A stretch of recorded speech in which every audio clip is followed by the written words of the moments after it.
पद्मालयं करुणालयं नमामि भगवत्पादं शङ्करं लोकशङ्करं शङ्करं शङ्कराचार्यं केशवं पादरायणं सूत्रभाष्यकृतौ वन्दे भगवन्तौ पुनः पुनः।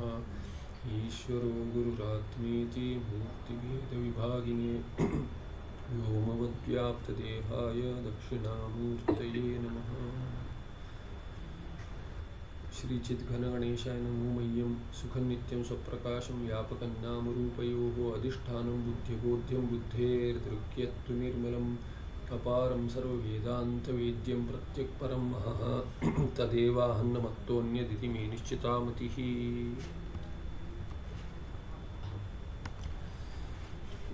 तो अगले पाठ में पिछले पाठ में हमने देखा था कि ईश्वर का वर्णन शुरू हुआ है। जो उदाहरण दिया था दृष्टांत, उसमें घटाकाश और महाकाश ऐसे जो भेद किया था व्यष्टि और समष्टि में, उसी दृष्टांत को लेकर ईश्वर का भी वर्णन करते हैं। जीव का तो वर्णन हो गया, और जीव का अंतिम में निर्णय क्या किया था कि जीव के लक्षण के बारे में कि जीव प्रतिबिंब या चिदाभास जो है वो अंतःकरणम और अंतःकरण के बिना नहीं होगा। इसीलिए पहले पक्ष में कह दिया कि अंतःकरण और चिदाभास को मिलकर एक अंश हो गया। वस्तुतः दो अंश है वहाँ पे, पर उसको दोनों को मिलाकर मिश्रण होता है, इसीलिए उसको एक अंश कह दिया। और दूसरा अंश कहा कि जो चैतन्य है, जिसका प्रतिबिंब या चिदाभास हो रहा है, चित्त, इन तीनों को मिलाकर जीव करके आख्या दी। और उसमें दोष दिखलाया कि सुषुप्ति में अंतःकरण बीज रूप में होता है, माने अंतःकरण का अभाव होता है, अभिव्यक्ति नहीं होती। इसीलिए अविद्या में जो प्रतिबिंबित है चिदाभास, तो अविद्या उसमें जो प्रतिबिंबित चिदाभास है और जो चैतन्य जिसका चिदाभास या प्रतिबिंब हो रहा है, उन तीनों को मिलाकर दूसरे पक्ष में कह दिया, इनको जीव करके संज्ञा दे दी। और ईश्वर कौन है, तो उसमें भी सिद्धांत बतला दिया कि ईश्वर,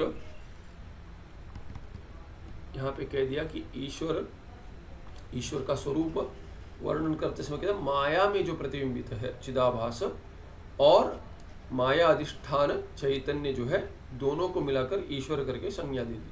हमने ये देखा था। और इसके बाद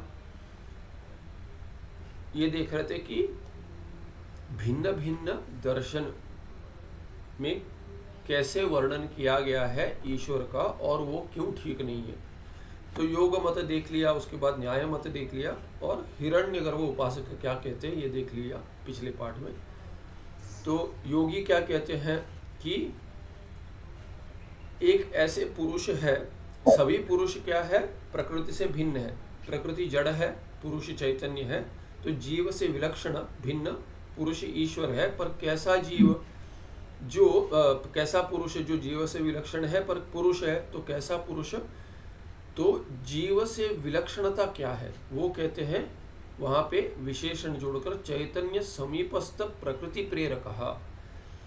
जो प्रकृति का प्रेरक है और ये पुरुष क्या है, चैतन्य समीपस्थ है। पुरुष नहीं, पुरुष चैतन्य है, प्रकृति क्या है, चैतन्य समीपस्था है। तो ये चैतन्य समीपस्था या प्रकृति ही तस्याः प्रकृत्याः प्रेरकः जो पुरुष है, स पुरुष ईश्वर। और इसीलिए क्योंकि ये चैतन्य जो है वो प्रकृति का प्रेरक है, जो जीव नहीं है, जीव तो प्रकृति का प्रेरक नहीं है, पर पुरुष ये जो है जीव से विलक्षण जो है और वो प्रकृति का प्रेरक है, उसको कह दिया कि ईश्वर। ठीक है, बिजली आ गई, तो उसको ईश्वर करके संज्ञा दे दी। फिर क्या कहते हैं कि ये हो गया योग का मत। और या उसमें क्या है कि और क्या भिन्नता है, ईश्वर क्या है, क्लेश कर्म तत्फलादि भी असंस्पृष्ट। जीव क्या होता है, जीव वो पुरुष है जो क्लेश से जुड़ जाता है, पर ये पुरुष जो है, जो चैतन्य प्रकृति का प्रेरक है, वो पुरुष ईश्वर जो है वो जीव जैसे असंग है और चिन्मात्र है, वो क्लेश कर्म और उनके फलों से नहीं जुड़ता, तो दुख इत्यादि उसे नहीं होता इत्यादि। ये कह दिया योग का पक्ष। न्याय मत वाले क्या कहते हैं, दार्शनिक, वो कहते हैं कि असंग ईश्वर है जो असंगस्य ईश्वरस्य नियामकत्व असंभवात योग मतम आक्षेप्य, योग पर वो आक्षेप करते हैं कि असंग ईश्वर जो है उसमें नियामकत्व कैसे संभव होगा, असंग है तो जिससे जुड़ेगा, संयोग जहाँ होगा वहां नियंत्रण करेगा, प्रकृति से अगर जुड़ ही नहीं रहा तो नियंत्रण कैसे करेगा, इसीलिए ये संभव नहीं है। इसीलिए क्या कहते हैं कि ये ईश्वर जो है वो नित्य ज्ञान इच्छा प्रयत्नवान है। तो आत्मा में वो गुण मानते हैं, ज्ञान इच्छा प्रयत्न इत्यादि जो भी गुण है वो सब आत्मा में मानते हैं। तो जीव में भी होंगे क्योंकि जीव आत्मा है और परमात्मा भी आत्मा है, तो उसमें तो ये गुण होंगे, किंतु क्या भेद है, ये नित्य गुण है। जीव में जो इच्छा प्रयत्न ज्ञान ये सब है अनित्य है, पर ईश्वर में नित्य है। इसीलिए क्या कहता है, प्रेरक बन जाएगा ये। अतः जीवाद विलक्षण भिन्नश्च ईश्वर इत्याहु। और फिर अंत में हिरण्यगर्भ उपासक क्या कहते हैं कि ईश्वर का ज्ञान अगर नित्य होगा तो सो कामयत इत्यादि मंत्र नहीं घटेगा। तैत्तिरीय ब्राह्मण में कहा गया, उपनिषद में आता सो कामयत, भिन्न भिन्न उपनिषद में ईश्वर का काम दिखाया है कि ईश्वर सृष्टि करता है तो सृष्टि से पहले कामना होती है कि मैं सृष्टि करूं। तो ये काम जो उत्पन्न हो रहा है भले ही वो सृष्टि के समय हो, पर उत्पन्न हो रहा है, नित्य होगा तो उत्पन्न कैसे होगा, इसीलिए नित्य नहीं हो सकता। ईश्वर का ज्ञान इत्यादि नित्य नहीं हो सकता, ऐसे हिरण्यगर्भ उपासक कहते हैं। फिर क्या कहते हैं कि हिरण्यगर्भ जो है समष्टि सूक्ष्म शरीर अभिमानी बुद्धि से अभिमान जो रखते हैं, समष्टि बुद्धि से, उनको हिरण्यगर्भ कहते हैं। उस हिरण्यगर्भ को ईश्वर संज्ञा दे देते हैं। तो लिंग शरीर या सूक्ष्म शरीर जिसमें काम की उद्भावन हो सकता है, उत्पत्ति हो सकती है, वैसे जीव से विलक्षण हिरण्यगर्भ को ईश्वर कहते हैं। अभी विराट उपासक जो है वो हिरण्यगर्भ उपासकों का भी निराकरण करते हैं। क्या कहते हैं, विराट उपासकास्तु विना स्थूल देहम लिंग देह मात्रस्य कुत्र अपि अननुभूतत्वाद विराट पुरुष एव ईश्वर इत्यादि। तो हिरण्यगर्भ उपासक क्या कहते हैं, हिरण्यगर्भ कौन है, सूक्ष्म शरीर अभिमानी है, समष्टि सूक्ष्म शरीर अभिमानी, अंतःकरण अभिमानी, बुद्धि अभिमानी। तो अब ये बुद्धि अंतःकरण कहाँ रहती है, स्थूल शरीर में रहती है। तो आप तो स्थूल शरीर की तो चर्चा ही नहीं करते हो, हिरण्यगर्भ के पास तो स्थूल शरीर है ही नहीं। तो ये अंतःकरण या बुद्धि जो है जिसके साथ अभिमान हो रहा है, भले ही उसके साथ अभिमान हो, पर बिना स्थूल शरीर सूक्ष्म शरीर काम कैसे करेगा। तो क्या कहते हैं कि सूक्ष्म शरीर तो अपने आप तो काम नहीं करेगा, क्योंकि क्या मानते हैं कि जीव भी जब भी मृत्यु के बाद प्रवास करता है वो सूक्ष्म शरीर से जुड़ा हुआ रहता है, उसी को जीव करके आख्या देते हैं। तो ये जीव जो प्रवास करता है वहां सूक्ष्म शरीर तो है। तो जब इच्छा कर्म इत्यादि कर रहा है तब क्या होगा, सृष्टि इत्यादि कर्म ईश्वर करेगा। जीव भी जब भी कर्म करेगा तो उससे में क्या समझ में आता है कि स्थूल शरीर में ही जब भी सूक्ष्म शरीर होगा तभी उसमें इच्छा जो है अभिव्यक्त हो जाएगी। ठीक है, बीज तो होगा, पर बीज अगर होगा सो कामयत करके इत्यादि मंत्र जो आ रहा है, जो आप कह रहे हो कि वो बुद्धि के बिना संभव नहीं, हम भी मानते हैं। किंतु बुद्धि में जब ये काम उत्पन्न हो रहा है, सृष्टि तो करेगा, उसके बाद ईश्वर सृष्टि करेंगे। वो सृष्टि जब भी करेंगे तो बिना स्थूल शरीर कैसे करेंगे, इसलिए वो क्या कहते हैं, विराट उपासक कहते हैं विना स्थूल देहम लिंग देह मात्र से कुत्र अपि अननुभूतत्व। कहीं अनुभव है नहीं कि सूक्ष्म शरीर काम करता है। ठीक है, शास्त्र में कहा जाता है कि प्रवास तो होता है, किंतु वहाँ पे कामना और फल इत्यादि भोग, कर्तृत्व भोक्तृत्व इत्यादि नहीं देखा गया है, सूक्ष्म रूप से भी नहीं देखा गया है, इसीलिए अनुभव नहीं है हमें। इसीलिए हमें मानना पड़ेगा कि स्थूल देह में ही, स्थूल शरीर में ही अंतःकरण बुद्धि काम करेगा। तो इसीलिए क्या है कि स्थूल देह अभिमानी जो है समष्टि, उसी को ईश्वर करके मानेंगे, जिसको विराट कहते हैं। तो विराट ही ईश्वर है, हिरण्यगर्भ ईश्वर नहीं है, क्योंकि केवल सूक्ष्म शरीर से अभिमान है। पर विराट का तो स्थूल शरीर से समष्टि स्थूल शरीर के साथ अभिमान है, जहाँ समष्टि अंतःकरण काम करेगा और बुद्धि में अंतःकरण में कामना होगी, और सृष्टि जैसे करनी है वैसा पूरा, जैसे पूर्व कल्प में था वैसे ही पुनः सृष्टि करने का की क्षमता तभी प्राप्त होगी। सुभाषी जी, आपका वैसे कहने के लिए ठीक है, पर तो ये टेढ़ा हो गया है मोबाइल, तो ऐसे लग रहा है जैसे लेटे हुए देख रहे हैं आप, तो ठीक है। तो ये हो गया विराट, तो विराट उपासना, हाँ भी ठीक है। तो विराट उपासना, विराट उपासक जो है वो ऐसा पक्ष देते हैं कि ईश्वर स्थूल शरीर अभिमानी है, ना कि केवल सूक्ष्म शरीर अभिमानी हिरण्यगर्भ। तो विराट ईश्वर हो गया। अभी प्रजापति उपासक जो है, जो चतुर्मुख ब्रह्म है, विराट का तो क्या है कि विश्व रूप है। जैसे कोई सोच लेगा कि देखिए कौन है विराट, तो कोई कह देगा कि जो 11वें अध्याय गीता में आते हैं विश्व रूप दर्शन दिखाया गया, उसको सोच सकते, कोई सोचता है ऐसे। पर विराट क्या है? समष्टि शरीर अभिमानी है, स्थूल शरीर अभिमानी। तो यहाँ क्या कहते हैं कि प्रजापति उपासक जो है वो चतुर्मुख ब्रह्मा जो है, ब्रह्मा जी, उनको ईश्वर मानते हैं। तो क्या कहते हैं? प्रजा कामः सन्तः पाणिपादादि युक्त प्राकृत शरीरवतः ईश्वरत्वे कृम्यादेरपि ईश्वरत्व प्रसंगात। वो कहते हैं कि अगर आप ऐसे विश्व रूप को मानेंगे, जो समष्टि शरीर अभिमानी, उसको अगर ईश्वर मानेंगे, तो कहते कृमि प्राणी इत्यादि पक्षी, ये सब जो है छोटे छोटे कृमियों का तो भी शरीर होता है, उनका भी शरीर होता है, तो वो भी ईश्वर बन जाएंगे। कृमि ईश्वर है क्या? कहते हैं। तो इसीलिए वो क्या कहते हैं कि अगर समष्टि शरीर को, अगर जो अभिमान रखता है उसको अगर आप ईश्वर मानेंगे तो क्या आपत्ति होगी? तो कहते हैं जो ईश्वर क्या है? प्रजा काम है।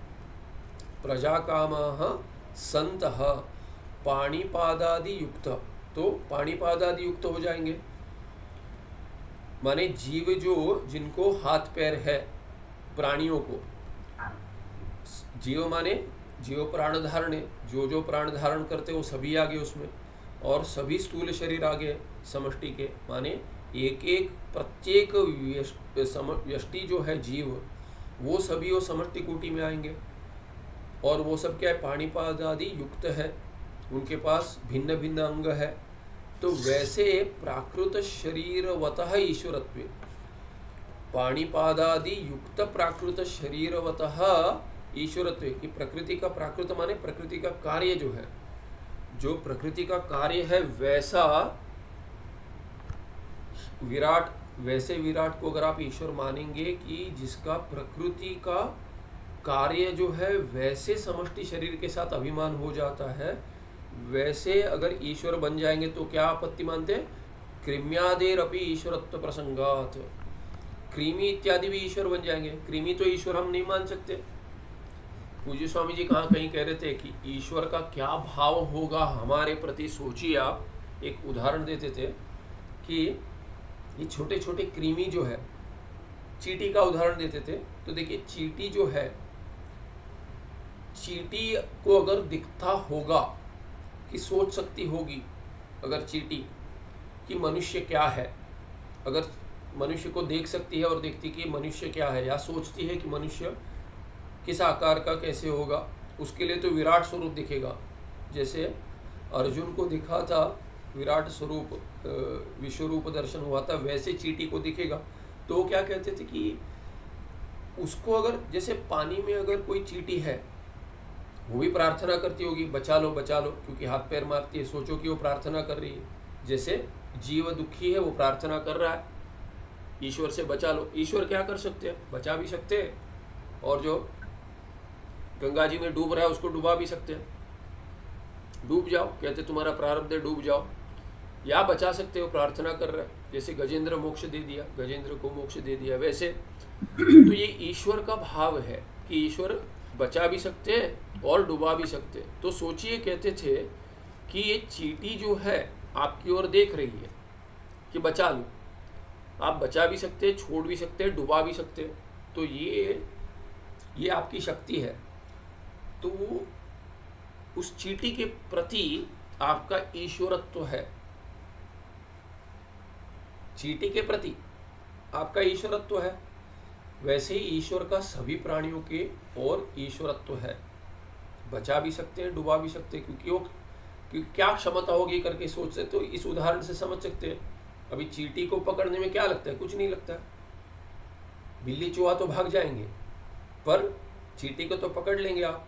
कितने तेज भागेगी।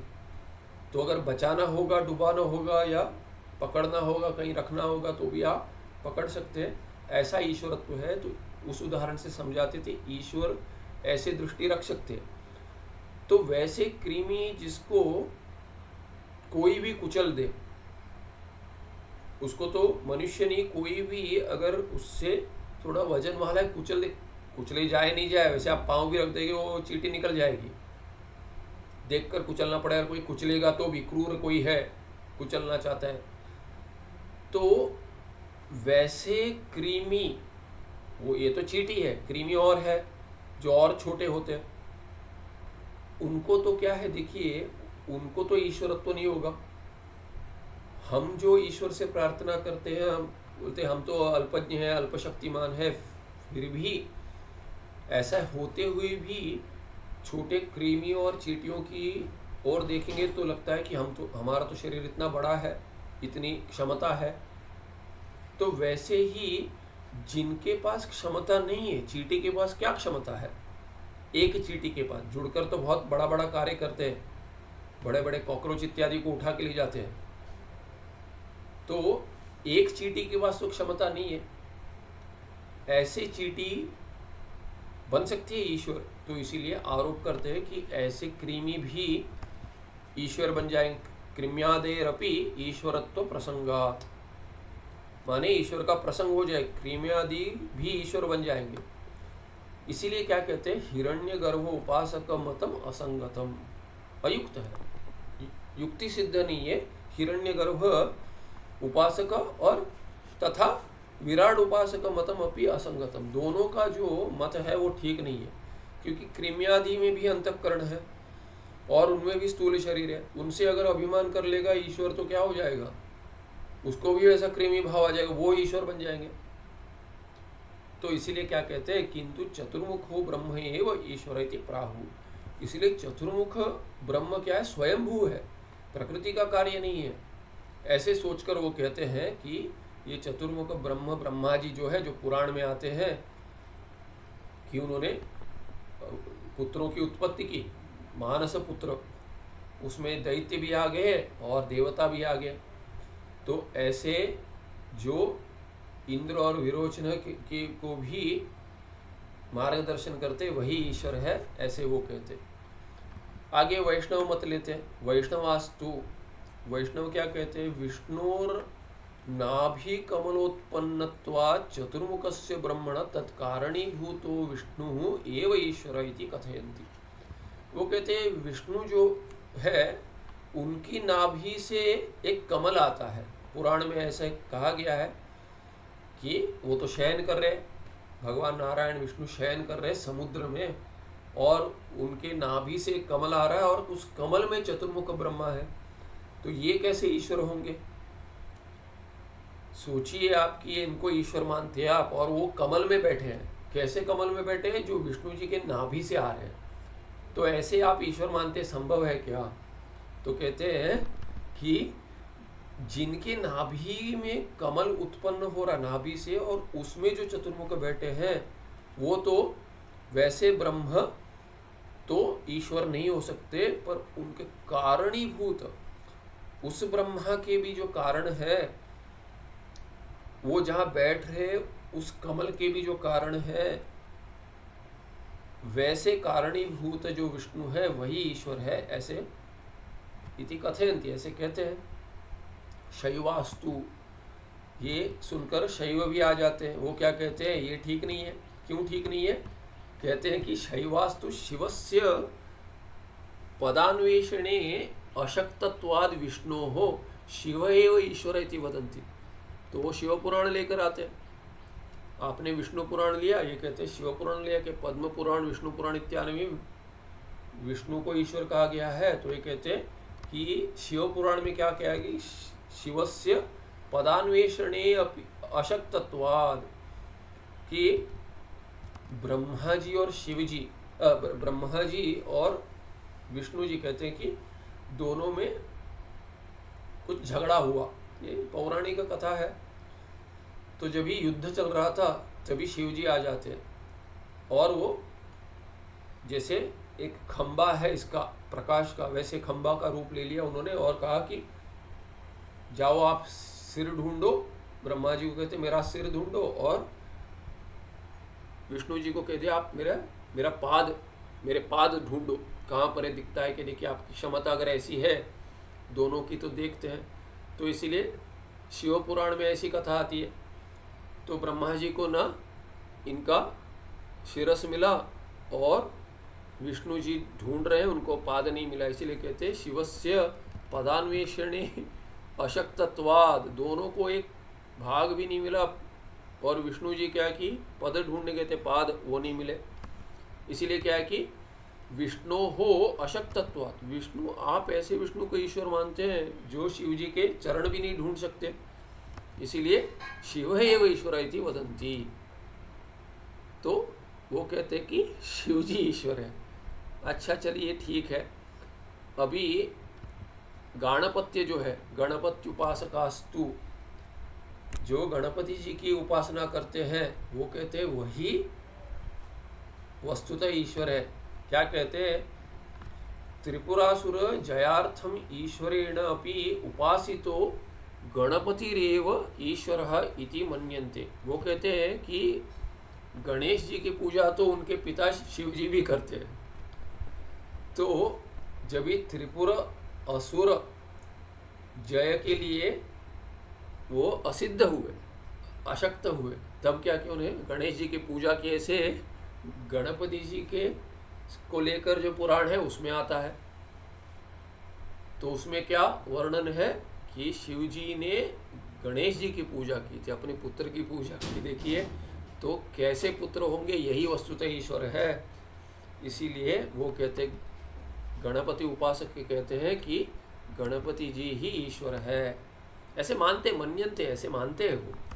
माने सब ठीक है, अपने अपने ईश्वर मानिए, पर ये सब क्या है कि आप जिनको मान रहे हो वो सब क्या है कि सभी एक कोई तो कथा और एक कोई सिद्धि उनकी देखकर आप मानते हो, एक देश हो गया। ईश्वर आपके क्या है कि ईश्वर भी परिच्छिन्न हो गए। वस्तुतः ये हो रहा है, नाम रूप से परिच्छिन्न हो रहे। वैसे अभिव्यक्त नाम रूप से जो है परमात्मा, उनको अगर ईश्वर मानेंगे तो परमात्मा परिच्छिन्न हो जाएंगे। अभी भैरव ही क्या कहा, हाँ, भैरव ऐरालाद्युपासकास्तु मारण उच्चाटन वशीकरण स्तंभमानादि सिद्धि हेतुभूत भैरवादि मंत्रान तत्तत् स्तोत्राणि तद्धवन तर्पण, या क्या है यहाँ पे, पुरश्चरणादि प्रतिपादक तंत्र ग्रंथाश्च प्रमाणीकृत्य भैरवादि देवता ईश्वरत्वेन वर्णयन्ति। ये सभी क्या करे, एक देश देख रहे। तो अभी भैरवादि जो उपासक है तांत्रिक, वो क्या कहते हैं कि मारणोच्चाटन वशीकरण इत्यादि सब सिद्धि है। वो सिद्धि कैसे प्राप्त होती है? तो इन सबको जो भी सिद्धि है, अगर आप कहेंगे ईश्वर से अगर आप कुछ मांग रहे हो कि मृत्यु से बचा लीजिए या शत्रु को मार दीजिए, मेरे शत्रु से मुझे बचा दीजिए, कैसे? उस शत्रु का हनन कर दीजिए, ऐसे मांगने वाले भी होंगे। तो ये मारण उच्चाटन वशीकरण, अरे मेरे वश में रहने दो इनको, ऐसे सब जो मंत्र है उसको लेकर सिद्धि जो देते हैं वो कौन है? वो भैरव है। कोई तो कह देंगे शिव जी का ही अवतार है, किंतु क्या है कि ये भैरव इत्यादि जो है ये कोई एक रूप है, नाम रूप है। तो ये नाम रूप को लेकर ही क्या कहते हैं, उनके स्तोत्र भी है और तर्पण पुरस्चरण इत्यादि मंत्र का जप का इत्यादि करते हैं। तो ऐसे जो तंत्र ग्रंथ जो है उनको प्रमाण लेते हैं, पुराण को नहीं, ये अपने तंत्र ग्रंथ को प्रमाण मानकर प्रमाणीकृत्य भैरवादि देवता ईश्वरत्वेन वर्णयन्ति। तो क्या कहते हैं, यही है, ये बाकी सबको भी सिद्धि कैसे प्राप्त हुई है, भैरव जी से इनकी सिद्धि प्राप्त हुई है। इनकी सब सिद्धि अधिक नहीं है, मनुष्यों को भी मिल सकती है। आप इनकी आराधना कीजिए, भैरव की आराधना कीजिए। इसीलिए वो क्या कहते हैं कि भैरव ही ईश्वर है, देवता इत्यादि। इत्थम अनंत मतानि स्वस्व मति विलसितानि परस्पर विलक्षणानि अन्योन्य विरुद्धानि च उपलभ्यन्ते। अभी आप देखिए, किसका भी मत लीजिए, अभी इस क्रम से ले लीजिए, कोई भिन्न क्रम से ले लीजिए। पहले अगर शिव जी का मत ले लेंगे, शिव जी ईश्वर है, और फिर वैष्णव आएगा तो वैष्णव अपने पुराण से निराकरण करेगा।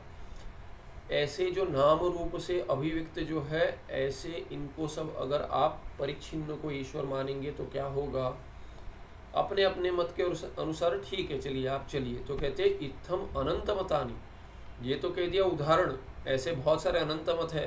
देवी उपासक कहेंगे कि इनकी सब शक्ति तो शक्ति से प्राप्त है, शक्ति तो देवी का स्वरूप है, इसीलिए वो क्या कहेंगे, वस्तुतः तो देवी ही ईश्वर है, जो ईश्वरी है वो कहेंगे, और किसी की तो आराधना करनी भी नहीं चाहिए, उनकी सब शक्ति भगवती ही देती है। तो इसीलिए स्वस्व मति विलसितानि, जितनी उनकी मति है, मति का विकास हुआ है, उतना ही वो देख पा रहे हैं, उसी को ईश्वर मानते हो। परस्पर विलक्षणानि, और क्या है, परस्पर विलक्षण है। विष्णु जी कहेंगे, विष्णु पुराण वाले वैष्णव जो है, विष्णु पुराण को आधार रख के कहेंगे शिव जी ने विष्णु की पूजा की थी, और शिव पुराण वाले कहेंगे कि विष्णु जी ने शिव की आराधना की थी, शिवलिंग की पूजा की थी। तो इसीलिए क्या है कि परस्पर विलक्षण, सभी परस्पर विलक्षण है। अपने आप से भिन्न मत का निराकरण करने के लिए सभी अपने आप को शक्तिशाली मानते हैं, उनके ग्रंथ को शक्तिशाली मानते हैं। इसलिए अन्योन्य विरुद्धानि, एक दूसरे से विरुद्ध है सभी, एक का विरोध सबसे है और ऐसे करके सभी का विरोध सभी से है। ऐसे उपलभ्यन्ते सकल मत अविरोधेन एतद् ग्रंथोक्त ईश्वर स्वरूपमेव श्रुत्य विप्रेतम। इसीलिए क्या है कि ये सभी मत क्या है कि एक दूसरे से तो विरोध रखते ही हैं, किंतु सभी का श्रुति से विरोध है। श्रुति से विरोध है, श्रुति में जो कहा गया है ईश्वर का स्वरूप, उससे विरुद्ध है। ये ऐसे परिच्छिन्न तो ईश्वर हो नहीं सकते, इसलिए कहते सकल मत अविरोधेन एतद् ग्रंथोक्त ईश्वर स्वरूपमेव श्रुति अभिप्रेतम।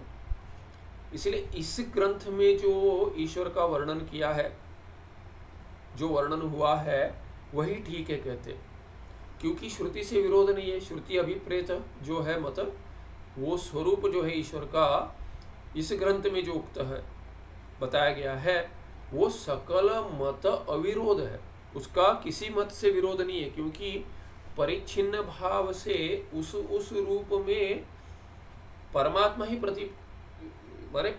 परमात्मा ही प्रतिभान हो रहा है। जो ईश्वरी है, भगवती है, वो भी परमात्मा है, अपने भक्तों को उस रूप में दर्शन देती है। जो वैष्णव है उनको विष्णु नारायण रूप में दर्शन देते हैं परमात्मा।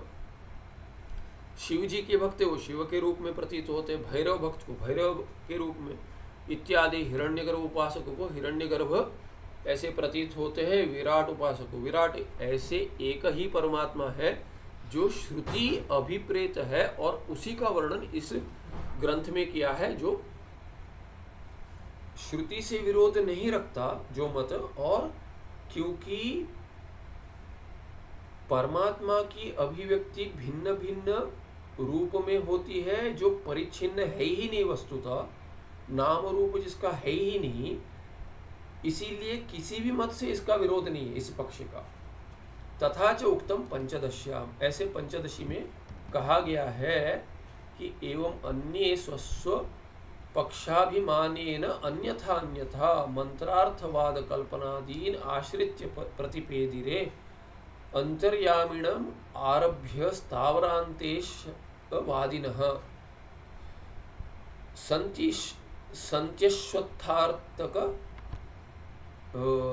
संत्यश्वत्थार्क वंशादेः कुलदैवत दर्शनात् तत्वनिश्चय कामेन न्यायागम विचारिणाम् एकैव प्रतिपत्ति स्यात् साप्यत्र स्फुटमुच्यते। तो चित्रदीप में 120 से 122 में कहा गया एवं अन्य, अन्य माने भिन्न मत वाले जो है, भिन्न भिन्न दार्शनिक क्या है, स्वस्व पक्ष अभिमानेन, अपने अपने पक्ष में अभिमान रखते हैं। हम क्या कहते, चलिए भैरव मत वाले, वो भी ठीक है। क्यों ठीक है? ईश्वर का ही रूप लेकर भैरव बने हैं। तो अगर आप मानते हैं, श्रुति ईश्वर को मानते, श्रुति में जैसे निर्णय किया गया वैसे ईश्वर को मानते हैं, और वही भैरव के रूप में दिख रहा है, और जो विराट भी बन सकता है, हिरण्यगर्भ भी बन सकता है, वही है, तो हम कहते सभी मत ठीक है। पर आप अगर एक दूसरे को गलत कहते हो कि ये परिच्छिन्न है और ये ऐसे ही नाम रूप में होने चाहिए, तब तो सभी मत गलत है। इसीलिए क्या कहते हैं, स्वस्व पक्ष अभिमानी, अपने अपने पक्ष में अभिमान रखते कि माने यही मत ठीक है, दूसरा मत ठीक नहीं है। ऐसे जो कहते हैं अन्यथा अन्यथा मंत्रार्थवाद कल्पनादीन आश्रित्य प्रतिपेदिरे, ऐसे भिन्न भिन्न ग्रंथों में भिन्न भिन्न रूप से वर्णन कर चुके हैं, उसी का आधार लेकर क्या कहते हैं, मंत्र अर्थवाद कल्पना इत्यादि को आधार लेकर, आश्रित्य माने उनका आधार लेकर वर्णन करते। कैसा? अन्यथा अन्यथा वर्णन भिन्न भिन्न प्रकार से करते ईश्वर का। कैसे? जैसे बतलाया गया वैसे वैष्णव हो, शैव हो, हिरण्यगर्भ उपासक हो, गाणपत्य हो इत्यादि, और स्वस्व पक्ष अभिमानी न प्रतिपेदी, तो जैसे अभिमान लेकर वर्णन करते हैं कि यही मत ठीक है, वो सब गलत है। अंतर्यामीणम आरभ्य, अंतर्यामी जो है, कौन है अंतर्यामी? जो सुषुप्ति अवस्था के अविद्या शरीर, कारण शरीर, समष्टि कारण शरीर से अभिमान रखते, उसको अंतर्यामी कहते हैं। व्यष्टि में प्राज्ञ और समष्टि में उसी को अंतर्यामी कहते। तो वहां से आरंभ कर कर स्थावरांत ईशवादिना, ईश्वर का वाद करते हैं स्थावरांत पर्यंत। तो स्थावरांत की स्थावर माने वृक्ष। तो कोई है जहाँ पे अंग्रेजी में क्या कहते हैं, पेगन्स, प्रकृति की उपासना करते हैं पेगन्स। हम देवता, हम we are not idol worshippers, we worship nature कहते बहुत है। आजकल तो बहुत मिलेंगे आपको कि जो अभिव्यक्ति हो रही प्रकृति की, यही वस्तुतः यही ईश्वर है।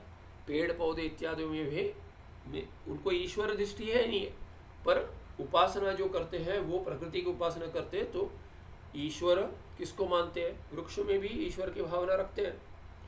या देखिए, वृक्ष में भी रखते हैं, ठीक है, वृक्ष में ही रखते हैं, ठीक नहीं है। तो ये सब क्या है कि स्वस्व पक्ष अभिमान माने नहीं, वृक्ष ही। आप जो कहते हो वो सब ईश्वर नहीं है, वृक्ष ही ईश्वर है। वृक्ष की पूजा, वट वृक्ष की पूजा करते हैं, बाकी किसी की पूजा नहीं करते, ऐसे भी होंगे। तो इसीलिए कह दिया अंतर्यामी से शुरुआत कर कर वृक्ष तक भी पूजा करने वाले, उपासना करने वाले, उनको ईश्वर मानने वाले हैं। ऐसे वादी जो है संति अश्वत्थार्क वंशादेहे कुलदे दैवत दर्शनात्। तो ऐसे ही भिन्न भिन्न अश्वत्थ अर्क वंशादेहे कुलदेव, तो कुलदेवत भी है, कुलदेवता उनको भी माने भिन्न भिन्न दर्शन है, उसमें इनका वर्णन होता है। तो कुल देवता को लेकर किसी की पूजा नहीं करते, ऐसे भी है। कुल देवता को ईश्वर मानते, बाकी की पूजा भी नहीं करते, नहीं हमारे कुल देवता नहीं है, जाएंगे भी नहीं मंदिर, ऐसे भी है। तो अपने पक्ष इतने सारे हैं कि इसीलिए ग्रंथकार ने क्या कह दिया, टिप्पण में कह दिया कि यहाँ पे कह दिया इत्थम अनंत मतानि, अनंत मत है। यहाँ पे तो उदाहरण दे दिया, ऐसे पंचदशी में आता है कैसे अनंत मत है, उसका एक उदाहरण दे दिया कि और इसके आगे कैसे सोच सकते कि कैसे कैसे मत होंगे। और फिर कहते हैं तत्व निश्चय कामेन, क्योंकि क्या कामना है इनकी, इनको तत्व निश्चय की कामना तो है, न्याय आगम विचारिणाम, न्याय आगम इत्यादि का विचार करते हैं। और ऐसे जो विचारी है एकाएव प्रतिपत्ति स्यात्, तत्व का निश्चय काम तो है, तत्व के निश्चय की कामना है इनमें, किंतु क्या है कि न्याय आगम और विचार ऐसा लेकर क्या करते हैं कि श्रुति को आधार नहीं लेते, अंत्य प्रमाण क्या है श्रुति होनी चाहिए उसको नहीं लेते, तब क्या होता है एकाएव प्रतिपत्ति स्यात्, सापि अत्र स्फुटम उच्यते। वस्तुतः क्या है कि अगर ये न्याय आगम विचारिणाम तु तत्व निश्चय कामने, इनको तत्व निश्चय का कामना है क्या, माने पहले जो 2 श्लोक में कहा गया है उनको तत्व निश्चय का की कामना है क्या, अगर है तो स्वस्व पक्ष में अभिमान नहीं होगा। शुरू भी करेंगे तत्व का निश्चय करेंगे पर अपने पक्ष में अभिमान हो जाता है, फिर क्या होता है कि तत्व निश्चय कामना, माने अभी देख तत्व निश्चय काम कामेन, वो कामना नहीं रहेगी। क्यों, अगर उससे शुरू भी करेंगे, जैसे श्री विद्या उपासक बहुत है, तत्व निश्चय कामना मोक्ष के लिए ही श्री विद्या उपासना शुरू कर देते हैं, कुंडलिनी इत्यादि साधना शुरू कर देते, सिद्धि मिलती है, फिर सिद्धि में क्या हो जाती है, सिद्धि खींच लेती है, फिर तत्व निश्चय नहीं रहेगा। ऐसी इनका क्या होता है स्वस्व पक्ष अभिमानेन, क्योंकि उसमें अभिमान रखकर अन्यथा अन्यथा कथन कर रहे हैं, दूसरे का पक्ष देखा ही नहीं पाते, और वो भी क्या करते हैं, उनको भी अपने पक्ष में अभिमान है, इसलिए तत्व का निश्चय जो करना चाह रहे वो भी अपने राह से भटक जाएंगे क्योंकि श्रुति को आधार नहीं रखते। किंतु अभी इसको क्या ले सकते, तत्व निश्चय कामेन न्याय आगम विचारिणाम तु, ऐसे कहेंगे। ये क्या है कि ये वस्तुतः जो श्रौति है, जो श्रुति को ही अंत्य प्रमाण मानते हैं, ज्येष्ठ प्रमाण मानते हैं, वो वेदांती क्या है कि न्याय आगम विचारी बन जाते हैं, उसी को आधार लेकर विचार करते हैं। इसलिए तत्व निश्चय कामना जाती नहीं है, वही रहती है, इसलिए वो संवाद करते हैं, ना कि वितंड या अपने मत को श्रेष्ठ दिखाना, ये सब नहीं है, दूसरे मत का निराकरण करना, किंतु तत्व के निश्चय के लिए केवल करेंगे श्रुति को लेकर। एकाएव प्रतिपत्ति स्यात्, उनको क्या है कि एक ही प्रतिपत्ति होगी, माने एक ही ज्ञान, प्रतिपत्ति माने ज्ञान, एक ही ज्ञान होगा। क्या होगा वो वही श्रुति ने जो बताया वही ज्ञान होगा। तात्पर्य लिंग को लेकर षड्लिंग तात्पर्य निर्णय करेंगे उसको लेकर, और फिर सापि अत्र स्फुटम उच्यते, और वही बहुत स्फुट माने स्पष्ट बतलाते वहाँ पंचदशीकार भगवान। आगे दूसरा अंक कहाँ था, दूसरा अंक तो दूसरे पन्ने में होगा, पहला वाला अंक नहीं, पहले ही पन्ने पर जो है वही आगे बढ़ रहा है, मायायाम है ना, यहाँ पे ना ईश्वर स्वरूप वर्णन हो गया, ईश्वर का कथन अभी माया, तो माया का वर्णन करते अगले पन्ने पर ही टिप्पण में कहते माया मायास्त बुद्धि वासनायाम प्रतिफलित चैतन्य प्रतिबिंब ईश्वर इति विद्यारण्यकृत पंचदश्याम अविहितम। क्या कहते हैं, मायास्थ बुद्धि वासनायाम प्रतिफलित चैतन्य प्रतिबिंब ईश्वर इति। ईश्वर कौन है, तो विद्यारण्यकृत पंचदशी में भगवान विद्यारण्यचार्य ने जो पंचदशी बनाई की रचना की, उसमें क्या मत दिखाया, वो कहते हैं मायास्त बुद्धि वासनायाम, जो प्रतिबिंब है, कहाँ प्रतिबिंब हो रहा है, चैतन्य का प्रतिफलन हो रहा है, चैतन्य प्रतिबिंब, और वो क्या है, प्रतिफलित है चैतन्य का प्रतिबिंब, चैतन्य के प्रतिबिंब का प्रतिफलन हो रहा है। कहाँ हो रहा है? मायास्थ बुद्धि वासनाय, जो माया है समष्टि, उसमें जो तिष्ठति, मायायाम तिष्ठति का बुद्धि, जो बुद्धि माया में स्थित है, क्योंकि माया क्या है? माया अंतःकरण तुल्य है, तो उसमें कामना उत्पन्न होगी तो अंतःकरण करके देखेंगे, मन के रूप में देखेंगे, अंतःकरण को मन के रूप में देखेंगे। वैसे ही जब ये विचार कर रहे हैं तभी बुद्धि के रूप में देंगे। तो यहाँ क्या कहते हैं? वहाँ पे बुद्धि वासना जो है, कैसी वासना होगी कि मैं सृष्टि करूं, स्थिति करूं, लय करूं, इतना तो होना चाहिए ईश्वर को भी, बिना उसके तो सृष्टि संभव नहीं होगी, क्योंकि सो काम ये तो होना चाहिए। इसलिए उतनी वासना तो लेनी पड़ेगी, जैसे पूर्व कल्प में था वैसे सृष्टि करनी है। इसलिए वैसे जो वासना युक्त बुद्धि है मायास्थ, माया में जो है, उसमें जिस चैतन्य का प्रतिबिंब, चैतन्य के प्रतिबिंब का प्रतिफलन हो रहा है, उत्पन्न हो रहा है जो प्रतिबिंब, उसको ईश्वर कह दिया। किसने कह दिया? भगवान विद्यारण्यचार्य। कहाँ पे? पंचदशी में। ईश्वरो मेघाकाश कल्प इत्यत्र मेघ सदृशी माया। अभी जो दृष्टांत दिया था उसमें माया कौन है? तो कहते हैं कि मेघ सदृशी है, जो उदाहरण में मेघ है वो माया, उसको माया मान लीजिए। मेघस्थ जल समाना बुद्धिवासना, तो ये बुद्धिवासना जो क्या है? मेघ में है, जो मेघ में जल है, वैसे ही बुद्धिवासना क्या है? जो माया में है। जैसे मेघ में जल स्थित है, वैसे ही बुद्धिवासना कहाँ पर है? माया में स्थित है। इसलिए मायास्थ कह दिया, मायास्था हो जाएगा स्त्रीलिंग में, वासना स्त्रीलिंग है। तज्जलस्थ आकाश प्रतिबिंब समाह चिदाभासा, और चिदाभास क्या है? तज्जलस्थ आकाश प्रतिबिंब समाह। तो ये चिदाभास क्या है? जो प्रतिफलित चैतन्य प्रतिबिंब है वो क्या है? तज्जलस्थ आकाश प्रतिबिंब। आकाश का जो प्रतिबिंब हो रहा है, कहाँ पे हो रहा है? मेघ में जो स्थित जल है उसमें प्रतिबिंब हो रहा है। जैसे जीव के पक्ष में देखा था कि घट में जो आकाश है उसमें जितना परिमाण का जल आ रहा है, उसमें किस आकाश का प्रतिबिंब हो रहा है?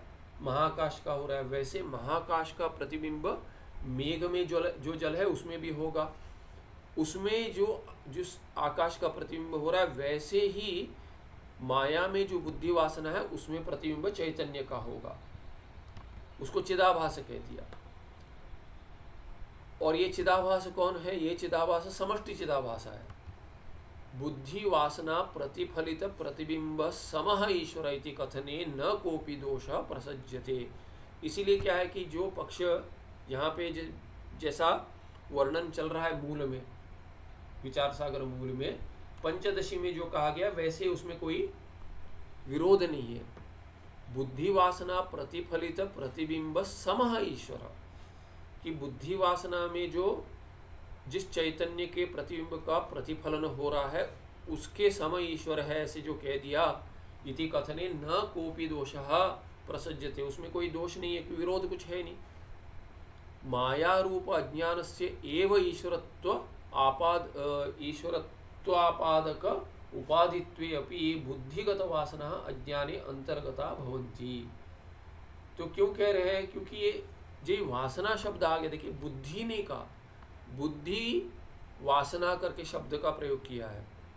तो जब पूर्व पक्ष में मूल में देखा था, जहाँ पे जीव का वर्णन किया गया था, उसमें क्या कहा गया था? पहले अंतःकरण में जो प्रतिफलन हो रहा है चैतन्य का प्रतिबिंब का, उसको जो अगर जीव कहेंगे तो वो अंतःकरण तो सुषुप्ति अवस्था में नहीं है। तब कैसे जीव की सिद्धि होगी? क्योंकि जीव तो है सुषुप्ति अवस्था में, प्राज्ञा की सिद्धि नहीं होगी। इसीलिए क्या कहते हैं? अविद्या में जो प्रतिबिंबित चैतन्य उसको जीव मानिए। ये दूसरा पक्ष दिया था, उसमें कोई दोष नहीं होगा ऐसा, क्योंकि सुषुप्ति में तो अविद्या तो है। अभी क्या कहते हैं? अगर अंतःकरण प्रतिबिंबित माने अंतःकरण या मायास्थ बुद्धि वासना में जो प्रतिबिंब हो रहा है चैतन्य का, उस प्रतिफलित चैतन्य प्रतिबिंब को अगर आप ईश्वर कहेंगे तो ये दोष नहीं आएगा क्या कि सुषुप्ति में जो अंतर्यामी है वो नहीं होगा, उसकी सिद्धि नहीं होगी? ऐसा तो नहीं है। क्यों नहीं है? कोपि दोषा न प्रसज्यते। क्यों? क्योंकि ये वासना कह दिया, बुद्धिगत वासना तो अज्ञान में भी होगा। सुषुप्ति अवस्था में जो समष्टि अभिमानी अंतर्यामी है वहाँ पे बीज अवस्था में वासना तो है, अविद्या, अज्ञान में तो वासना अंतर्गत वासना है। तो अज्ञान होगा तो वासना कैसे नहीं होगा? बुद्धि भले ही ना हो पर बुद्धिगत वासना जो है वो वासना अज्ञान में है, इसीलिए अंतर्यामी की सिद्धि हो जाएगी सुषुप्ति अवस्था में। सर्वज्ञत्वस्य तु कारणम अज्ञानगत सत्व गुण एव। अभी क्या कहते हैं, और ये पहले आ चुका है वर्णन की, मिश्रित नहीं है, रजस और तमस से मिश्रित नहीं है, शुद्ध सत्व गुण है, उसमें प्रतिबिंब हो रहा है। इसीलिए कि सर्वज्ञत्वस्य ईश्वरस्य तु कारणम अज्ञानगत सत्व गुण एव। तो जो कारण है ईश्वर का, उसमें अज्ञान जो अंश है वो अज्ञान क्या है कि अज्ञान में तमस और रजस का मिश्रण नहीं हुआ, इसलिए सत्व गुण एव कह दिया। अज्ञानगत सत्व गुण एक ही है। तमस और जो माने माया में तो त्रिगुणात्मिका माया, तो उसमें शुद्ध सत्व जो है उसमें जो प्रतिबिंब हो रहा है उसको ईश्वर कह रहे। अयंच सत्वगुण ज्ञान रूप सकल बुद्धि नाम उपादान कारणम भवति। और ये क्या है कि यही सत्वगुण जो है जो मिश्रित नहीं है तमस और रजस से, वो ज्ञान रूप सकल बुद्धि नाम उपादान कारणम भवति। इसीलिए कि बुद्धि जो है वो शुद्ध सत्व से उत्पन्न है, उसके लिए शुद्ध सत्व अज्ञान कारण है, उपादान कारण है। तस्मात् सुषुप्त सकल बुद्धया सोपादान अंशे विलीय उपादानात्मना एव वर्तन्ते। तो ये बुद्धि कैसे होती है सुषुप्ति अवस्था में? अपने उपादान कारण के अंश में जो सत्वगुण प्रधान है उसमें विलीन हो जाए तो भी उपादान रूप में ही रहती है, क्योंकि सत्वगुण रूप में ही रहती है। इसीलिए सुषुप्ति अवस्था में भी वैसा ज्ञान तो है, वैसे बुद्धि तो है लीन। इसीलिए बुद्धि वासना होने के कारण बुद्धि वासना में प्रतिबिंबित ईश्वर सिद्धि हो जाएगी समष्टि। उपादान रूपेण अवस्थितिरेव सूक्ष्म संस्कार इत्युच्यते। और ये सूक्ष्म संस्कार क्या है? उपादान रूप से जो होता है वही वासना है, और वही क्या है कि सूक्ष्म संस्कार कहते हैं उसको। अयमेव संस्कार वासना इत्यपि कथ्यते। वासना के ये संस्कार के एक ही अर्थ है, क्योंकि क्या होता है कहीं कहीं क्या है कि वासना क्षय को मोक्ष कह देते, तो उसमें क्या है कि वासना क्षय मोक्ष है, बिना ज्ञान के वासना क्षय मोक्ष नहीं होगा, वासना क्षय ही नहीं होगा वस्तुतः। फिर भी क्या है कि वासना क्षय होगा समाधि से, इसीलिए उसमें प्रयत्न लगाते हैं योगी, और क्या हो जाता है कि ज्ञान उत्पन्न नहीं होता ऐक्य का। समाधि में तो ज्ञान उत्पन्न नहीं होगा, वासना क्षय वस्तुतः हो जाएगा, वासना क्षय हो जाए, वासना कम हो जाएंगे, पर वासना तो अनंत है। कितने हैं इस जन्म में, प्रारब्ध में कितने उत्पन्न होंगे करके पता नहीं, क्योंकि बीज अवस्था में जिनकी अभिव्यक्ति नहीं हुई है पर हो सकती है वो हमें नहीं पता। जिनकी अभिव्यक्ति हुई है वो तो हमको पता है हमें कितनी वासना है। उसको निकालने के लिए प्रयत्न करेंगे, समाधि लगाएंगे, तो भी वासना उत्पन्न कितनी होंगी वो नहीं कह सकते। इसका अर्थ ये नहीं कि समाधि नहीं लगाए, समाधि का अभ्यास करें। जीवन मुक्ति विवेक में भगवान विद्यारण्य कहते हैं कि समाधि का अभ्यास तो ज्ञानी को भी करना चाहिए, जीवन मुक्ति आनंद की अभिव्यक्ति के लिए। अगर प्रारब्ध कष्ट दे रहा है, आनंद से दूर है, तो उसके लिए प्रयत्न करें। तो वासनाक्षय और मनोनाश का वर्णन वहाँ आता है, किंतु कोई वासनाक्षय को लेकर इतना प्राधान्य लेकर बैठ जाते हैं कि ऐक्य ज्ञान श्रवण के लिए श्रवण करते ही नहीं, ऐक्य ज्ञान के लिए श्रवण करते ही नहीं है। तो इसीलिए क्या कह दिया, उसके लिए संस्कार कह देते हैं। संस्कार देखो, वासना के पीछे मत पड़ो। वासना संस्कार एकार्थक है, पर्यायवाची शब्द है। किंतु क्या है कि जैसे पूज्य स्वामी जी कहते हैं, वासना the term has been misused. इसीलिए वो क्या है कि संस्कार का शब्द का प्रयोग करते हैं। एक अर्थ है, किंतु संस्कार को लेकर संस्कार क्षय ऐसे सब शब्द नहीं आते। इसीलिए वो क्या कहते हैं, वासना क्षय से के पीछे मत भागो, जितने संस्कार उद्भूत है उन पर काम करो, बस है, हो जाएगा, श्रवण से ही हो जाएगा, ऐसे कहते थे। तो अयम एवं संस्कार वासना इत्यपि कथ्यते, संस्कार को वासना किए कोई वासना कहते वही संस्कार है। इत्थम अज्ञानगत सत्वांशात् पृथक वासना नाम न काचना अस्ति, इसलिए क्या कहते हैं, ऐसे अज्ञानगत जो सत्वांश है उससे पृथक कोई वासना है ही नहीं, क्योंकि उसी अज्ञान में वासना है, वही संस्कार है। तस्मात् बुद्धि वासना शब्देन अज्ञानस्थ सत्वांश एवं ग्राह्य। अभी देखिए, वासना तो केवल सत्व नहीं है, तो यहाँ क्या कह गए, इसको यहीं तक सीमित रखना चाहिए जो पंचदशी में कथन आया है। मायास्थ बुद्धि वासना जो क्या, माया तो माया में यद्यपि तीनों गुण है, किंतु ईश्वर के लिए जो तीन गुण में प्राधान्य जो है, जहाँ मिश्रण नहीं हुआ है, वो सत्व गुण है, उसमें प्रतिफलित चैतन्य प्रतिबिंब वही ईश्वर है। इसीलिए यहाँ तक वासना सीमित रखिए कि बुद्धि वासना क्या है कि उसमें जो प्रतिबिंब हो रहा है ये तो सत्वांश में प्रतिबिंबित हो रहा है, इसलिए उसी को संस्कार कह देते हैं। पर जीव के बारे में जो ये बात करते हैं, तभी वासना जो है उससे केवल सत्व नहीं लेना है, पर राजसिक और तामसिक वासना भी होती है। पर ईश्वर के पक्ष में संभव नहीं है, क्योंकि तमस है नहीं, आवरण है नहीं। अगर स्वरूप का आवरण नहीं है तो तमस नहीं होगा, और रजस से उतना मिश्रण नहीं होगा, केवल सृष्टि स्थिति और लय के लिए जितना चाहिए उतना ही होगा। इसलिए सत्व प्रधान और सत्व अंश केवल कह दिया, जिसमें प्रतिफलित चैतन्य जो है उसको ईश्वर करके नाम दे दिया। इसलिए कोई दोष नहीं है, ना ही सुषुप्ति अवस्था में अंतर्यामी सिद्धि नहीं होगी कहेंगे, और ना ही मिश्रण होकर कोई दोष आएगा, ये टिप्पणकार ने बता दिया। अभी मूल में चलते हैं। यहाँ पे कहाँ तक हुआ था मुझे स्मरण नहीं है, पूरा अंक हो गया था क्या, पन्ना पलट दिया था लगता है मुझे, ये हो गया था, बंध मोक्षादि व्यवहार इतना हो गया था, हमने पन्ना पलट दिया था। फिर भी एक बार ये देख लेते, जीवेश्वर अधिष्ठान भूत शुद्ध चैतन्यम बंध मोक्षादि निखिल भेद शून्यम सदा आकाशवद एक रस स्वभाव तयोर उभय रूपी वर्तते। तो क्या कहते, जीव और ईश्वर में दोनों में शुद्ध चैतन्य अधिष्ठान रूप में है, इसीलिए बंध मोक्षादि निखिल भेद शून्य जो चैतन्य है वही अधिष्ठान है जीव के लिए भी और ईश्वर के लिए भी। सदा आकाशवत, आकाश से तुलना कर दी दृष्टांत लेकर, जैसे आकाश एक रस स्वभाव है, आकाश में तो कोई भेद नहीं है।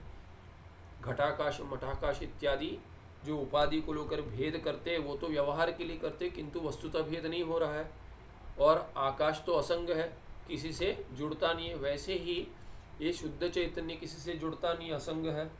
इसीलिए बंध मोक्षादि निखिल भेद शून्य, जिसको बंध होगा उसको मोक्ष होगा, बंध ही नहीं तो मोक्ष कैसे होगा। जैसे घटाकाश अगर सीमित होगा तो उसके बाद महाकाश से जुड़ जाएगा, या घट टूटने की राह देखनी पड़ेगी। पर आकाश तो वस्तुतः घटाकाश के रूप में है ही नहीं, कभी सीमित बना ही नहीं, तो घट टूटने की आवश्यकता नहीं है महाकाश बनने के लिए, वो तो महाकाश के रूप में है ही है, क्योंकि जहाँ घट का शरीर है वहाँ पे भी आकाश है। वैसे ही शुद्ध चैतन्य तो शरीर से, सूक्ष्म शरीर हो, कारण शरीर हो या स्थूल शरीर हो, उससे कहीं भी उसको सीमित नहीं किया जा सकता। शुद्ध चैतन्य सीमित नहीं है, इसीलिए बंध नहीं है, बंध नहीं है तो मोक्ष नहीं है, मोक्ष नहीं है तो आदि पर से साधन की आवश्यकता नहीं है। ऐसा जो शुद्ध चैतन्य है वो एक रस स्वभाव होता हुआ दोनों जीव और ईश्वर के लिए अधिष्ठान भूत है, अधिष्ठान रूप में स्थित है। बंध मोक्षादिस्तु आभासांशेव, तो बंध मोक्ष किसका होगा, जीव का होगा। जीव का होगा माने जीव में भी आभास अंश है और चैतन्य अंश है। तो चैतन्य अंश जो अधिष्ठान भूत है उसको तो नित्य मुक्त होने के कारण कोई मुक्ति की आवश्यकता नहीं है, क्योंकि बंध नहीं है। तो वो बंध मोक्ष आदि पद से साधना किसको आवश्यक है? केवल आभास अंश को आवश्यकता है उसकी, न कि अधिष्ठान अंश को। अधिष्ठाने चैतन्य तो आभासस्य भ्रांत्या प्रतीयते। भ्रांत्या किम प्रतीयते? कस्य प्रतीति ही? भ्रांत्या, भ्रांति से क्या प्रतीत हो रहा है अधिष्ठान चैतन्य में?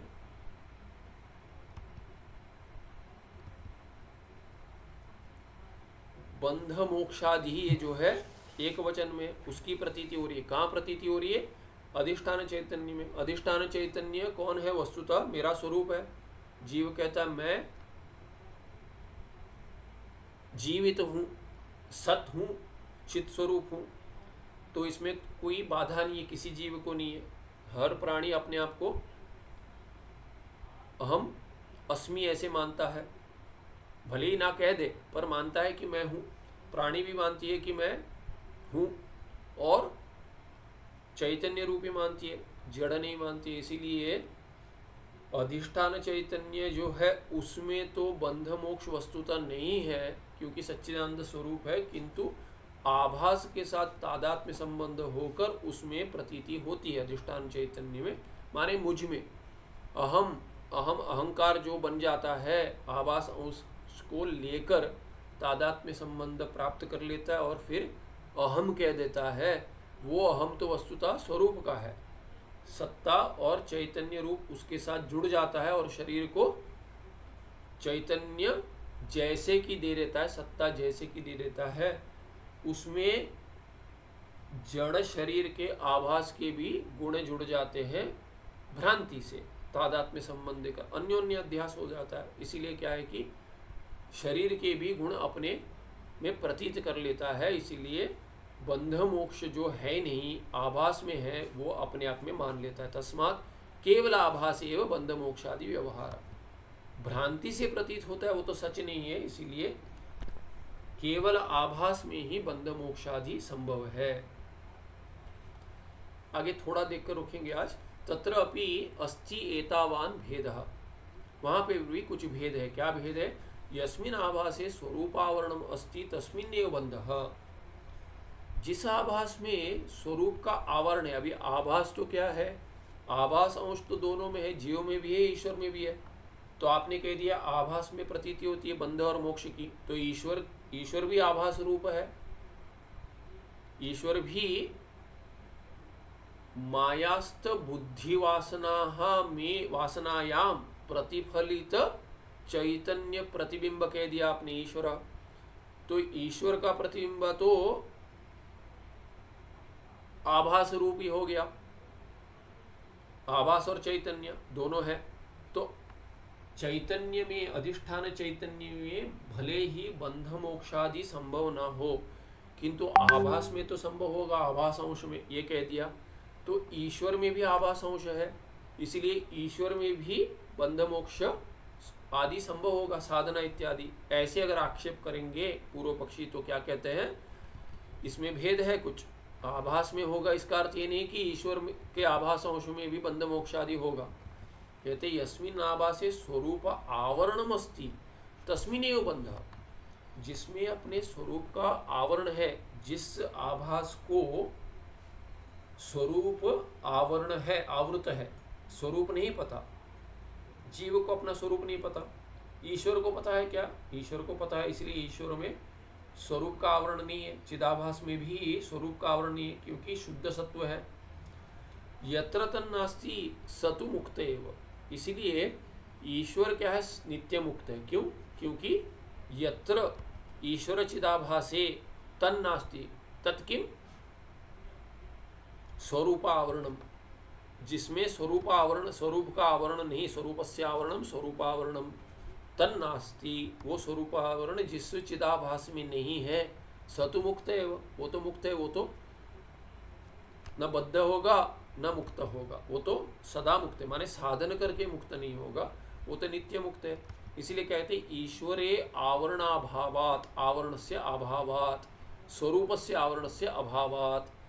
अपने स्वरूप का आवरण नहीं, आवृत नहीं है, ढका नहीं गया। ईश्वर को तो अपना स्वरूप पता है, इसीलिए स नित्य मुक्त है।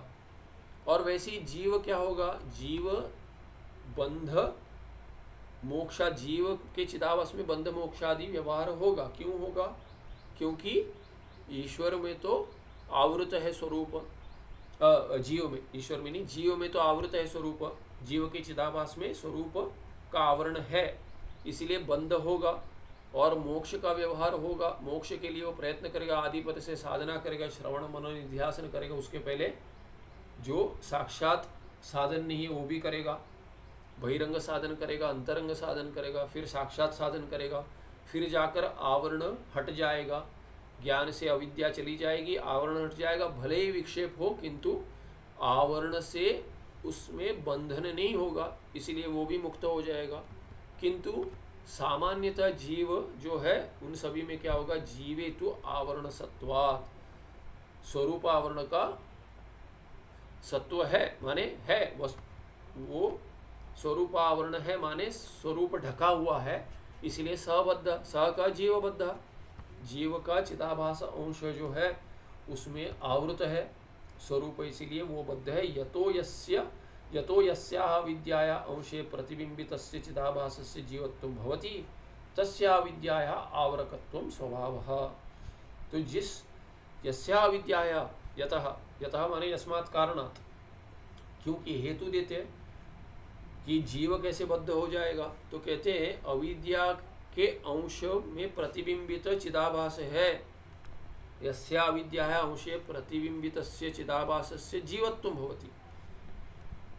तो हेतु नहीं दे रहे, आगे कह रहे हैं कि ये आवरण है इसीलिए वो बद्ध हो गया। बद्ध क्यों? उसके लिए हेतु दिया, आवरण है, चिदाभास में आवरण है जिसका उसको बंधन होगा, और जीव के लिए है इसलिए जीव बद्ध है। और अविद्या के अंश में प्रतिबिंब चिदाभास जो है उसमें जीवत्व आ गया, अभी जिसमें जीवत्व आ गया तस्य अविद्या है आवरकत्वं स्वभाव। ये कहते हैं क्यों ऐसा है? क्योंकि ये स्वभाव है। अभी देखिए, जिस अविद्या के अंश में प्रतिबिंब चिदाभास में जीवत्व माने जहाँ तादात्म्य संबंध बन गया, वहां तो अविद्या का आवरण मानना पड़ेगा, ऐसे आवरत्वम स्वभाव कहना पड़ेगा।